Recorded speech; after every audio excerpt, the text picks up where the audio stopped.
Nous sommes ici à Toronto, la plus grande ville du Canada, centre économique et financier du pays. Toronto est aussi connu pour le sport national du Canada, le hockey sur glace, qui est désormais le nouveau vecteur pour l'amitié sino-canadienne.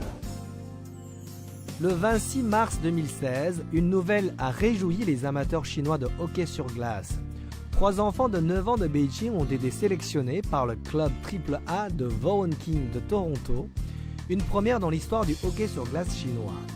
4 mois plus tard, Zhou Zijian, un des 3 bambins sélectionnés, est arrivé à Toronto, marquant le début du rêve d'un jeune enfant chinois dans le pays du hockey sur glace. 加拿大是那个发明冰球的国家，奥运会是打得最好的。我很高兴来到加拿大。 L'adaptation de Zijian à ce nouvel environnement et à la nouvelle vie au Canada semble plus rapide que prévu. 2 mois après son arrivée, il s'entend déjà très bien avec les enfants canadiens qui s'intéressent beaucoup à ce nouveau coéquipier chinois.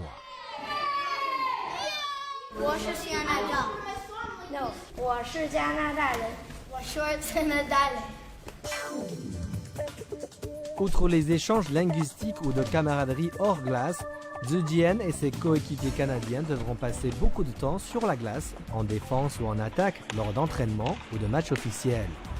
Chaque saison, ils devront jouer à peu près 70 matchs. L'entraîneur du club a élaboré un plan à long terme pour ces jeunes passionnés de hockey sur glace. This year, the 2007 born players, this is the first year of AAA, and the plan is to take them from minor Atom all the way to minor midget, where it's considered their draft year to the OHL, which is another top league in Canada, which has all their junior players that they develop through this league and then eventually to the NHL.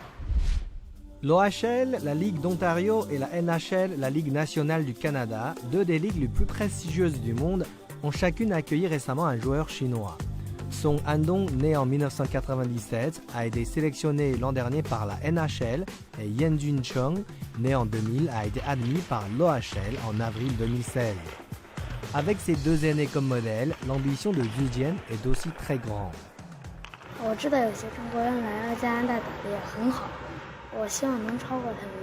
我更想的就是我打进 NHL了，而且为中国国家队变成第1名。 Le parcours de Zijian s'inscrit bien dans le contexte du boom des sports d'hiver en Chine après que Beijing a obtenu le droit d'organisation des JO d'hiver 2022. La capitale chinoise compte construire d'ici 2022 66 nouvelles patinoires et 100 nouvelles écoles de sports d'hiver.